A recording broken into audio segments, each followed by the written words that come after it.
একটি সেতু নির্মিত হয়েছে। সেই সেতুটা বর্তমান সরকারও নির্মাণ করেনি, কিন্তু সেই সেতুটার নাম পরিবর্তন করে বর্তমান সরকারের অতি উৎসাহী একজন উপদেষ্টা সেই সেতুর নাম করতে চেয়েছিলেন ৩৬ জুলাই সেতু। তাতেই স্থানীয় জনগণ বেজায় খেপেছে এবং আয়োজিত অনুষ্ঠান অনলাইনে ভার্চুয়ালি যুক্ত হয়ে উপদেষ্টা আসিফ মাহমুদ সজীব ভুঁইয়া সেই সেতু উদ্বোধন করবেন। অনুষ্ঠান শুরুর পর অনুষ্ঠানে গণ্ডগোল, মারামারি, ভাঙচুর, অনুষ্ঠান পণ্ড এবং সেতু উদ্বোধনের কার্যক্রম বাতিল। তাহলে এখানে কি জুলাইকে ছোট করা হলো না? ৩৬ জুলাই নাম দেওয়ার চেষ্টা যে সেতুকে করা হলো, সেই সেতুর নামকরণ জনগণ যখন মেনে নিল না, তাতে কি জুলাইকে ছোট করা হলো না? জুলাইকে অপমান করা হলো না? এই যে ব্যাপারগুলো যখন আমরা বিগত সরকারকে বিভিন্ন ব্যাপারে নামকরণের সমালোচনা করে আসছি, তখন একই পথে বর্তমান সরকার চলতে গিয়ে এই ধরনের লণ্ডভণ্ড কাজ কারবার যখন ঘটতে দেখছি, তখন এটাকে আমরা কিভাবে আখ্যায়িত করতে পারি? কি ঘটল সেতুর নামকরণকে কেন্দ্র করে?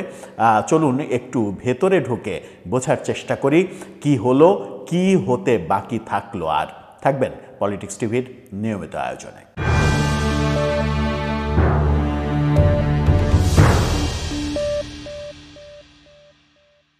দর্শক, বলছিলাম একটি সেতুর নাম নাম পরিবর্তন সৌহার্দ্য সেতু থেকে ৩৬ জুলাই সেতু করা হয়েছিল এবং সেটার উদ্বোধনী অনুষ্ঠান পণ্ড হয়ে গেল এই নামকরণ পরিবর্তন ইস্যুটাকে কেন্দ্র করে। হামলা, ভাঙচুর, অনুষ্ঠান পণ্ড এবং রীতিমতো অপমানিত হলেন উপদেষ্টা আসিফ মাহমুদ সজীব ভুঁইয়া।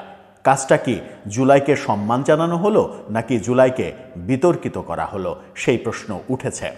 দৈনিক কালের কণ্ঠ এই ভাঙচুরের ছবি দিয়ে ফটোকার্ডটা যেটা করেছে সেটা দেখে নিতে পারেন। সেখানে বলা হচ্ছে, সেতুর নাম পরিবর্তনকে কেন্দ্র করে হামলায় উদ্বোধনী অনুষ্ঠান পণ্ড।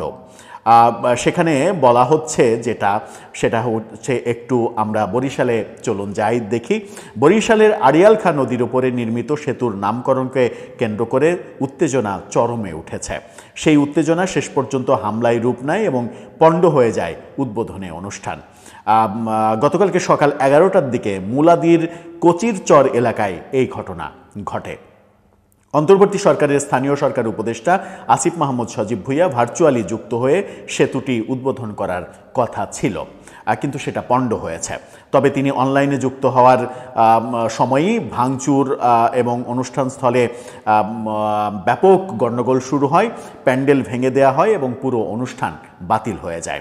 প্রত্যক্ষদর্শীরা জানাচ্ছেন, সেতুটি অনলাইনে উদ্বোধনের প্রস্তুতি সময়ে উত্তেজিত জনতা এই ভাঙচুরটা করেন। স্থানীয় বাসিন্দারা বলছেন, গৌরনদীর শরিকল ইউনিয়নের সাহেবের চর ও মুলাদির নাজিরপুরের মাঝ দিয়ে বয়ে যাওয়া আড়িয়াল খাঁ নদীর ওপরে স্থানীয় সরকার প্রকৌশল অধিদপ্তর ৬১৯ মিটার দীর্ঘ সৌহার্দ্য সেতু নির্মাণ করছে। এখনও পুরো কাজ শেষ হয়নি। এই অবস্থায় স্থানীয়দের না জানিয়ে সৌহার্দ্য সেতুর নাম পরিবর্তন করে ৩৬ জুলাই নামকরণ করা হয়েছে উদ্বোধনের আগে। এতে ক্ষোভ ছড়িয়ে পড়েছে এলাকায়। সামাজিক যোগাযোগ মাধ্যমেও ব্যাপক লেখালেখি দেখছি এটা নিয়ে বরিশালের লোকজনের। সেই ক্ষোভ হামলায় গড়িয়েছে। এলাকাবাসীর অভিযোগ, সেতুটি নির্মাণে অর্থ মন্ত্রণালয়ের সাবেক সচিব এমদাদুল হক মজনুর ভূমিকা সবচেয়ে বেশি, কিন্তু উদ্বোধনী অনুষ্ঠানে তাকে দাওয়াতই দেওয়া হয়নি। খুবই ভালো, উপদেষ্টা উদ্বোধন করবেন, সুতরাং সাবেক সচিবকে কেন দাওয়াত দেওয়া হবে? বিষয়টি জানাজানি হওয়ার পর অনেকে অসন্তোষ প্রকাশ করেন। এ বিষয়ে সাবেক সচিব এমদাদুল হক মজনুর কোনো মন্তব্য গণমাধ্যম পায়নি। মুলাদি থানার ভারপ্রাপ্ত কর্মকর্তা জানিয়েছেন, হামলার কারণে উদ্বোধনী অনুষ্ঠানটা করা যায়নি, এখন পরিস্থিতি নিয়ন্ত্রণে রয়েছে। উপজেলা নির্বাহী কর্মকর্তা জানিয়েছেন, স্থানীয় সরকার মন্ত্রণালয় থেকে সেতুটির নাম পরিবর্তন করে ৩৬ জুলাই সেতু নামে উদ্বোধনের দিন ঠিক করা হয়েছিল। তবে নাম নিয়ে স্থানীয়দের আপত্তির প্রেক্ষাপটে একটি অভিযোগও দেওয়া হয়েছিল। বিষয়টি জানানো হয়েছিল ঊর্ধ্বতন কর্তৃপক্ষকে। শনিবার স্থানীয়দের হামলার কারণে উদ্বোধন অনুষ্ঠান করা সম্ভব হয়ে ওঠেনি। এই যে জুলাইকে কলঙ্কিত করা হলো, জুলাইকে অপমানিত করা হলো, ৩৬ জুলাই সেতু নামকরণ করা হলো, জনগণ মানল না। এতে কি জুলাইয়ের সম্মান বাড়ল নাকি জুলাইকে বিতর্কিত করা হলো, জুলাইকে কলঙ্কিত করা হলো? বিগত সরকারের আমলে যে কোনো কিছুতেই বঙ্গবন্ধুর নামকরণ করা কিংবা বঙ্গবন্ধুর পরিবারের লোকজনের নামকরণ করা, এই ব্যাপারগুলো আমরা সমালোচনা করেছি।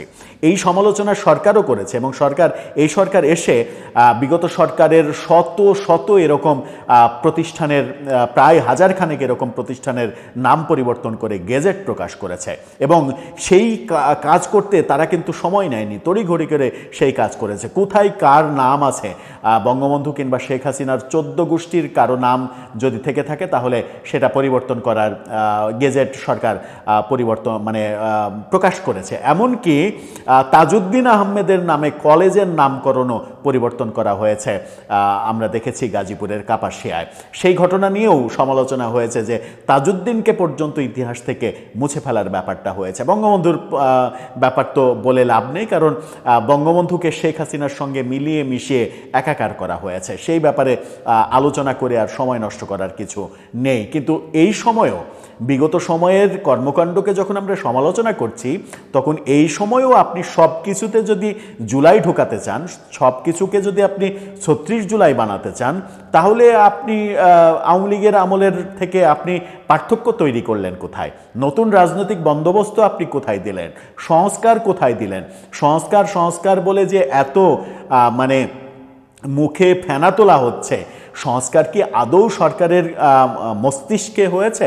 সরকার কি সত্যি সত্যি এরকম সংস্কারের ব্যাপারে সত্যিকার অর্থপূর্ণ যে সংস্কার, সেই সংস্কার নিজেদের মধ্যে কিংবা নিজেদের মস্তিষ্কে করেছে?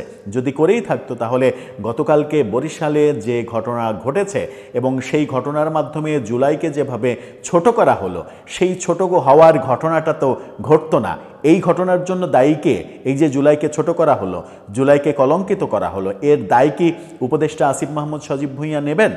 কিংবা এর দায় এই নামকরণ যারা করেছে, যারা শেষ মুহূর্তে উদ্বোধনের আগে এই নামকরণ করেছে, কিংবা এই সেতু তৈরির পেছনে যে সাবেক সচিবের ভূমিকা, তাকে যারা দাওয়াতই দেননি, উপদেষ্টাকে অনলাইন ভার্চুয়ালি যুক্ত করে যারা উদ্বোধনের চেষ্টা করেছিলেন, তারা কি এর দায় নেবেন? আমার মনে হয় দিন শেষে কেউই দায় নেবেন না, কিন্তু আখের গোছানোর কাজটা সবাই ঠিকই করবেন। দর্শক, আপনার ভাবনা, আপনার মতামত জানিয়ে লিখতে পারেন আমাদের কমেন্ট বক্সে।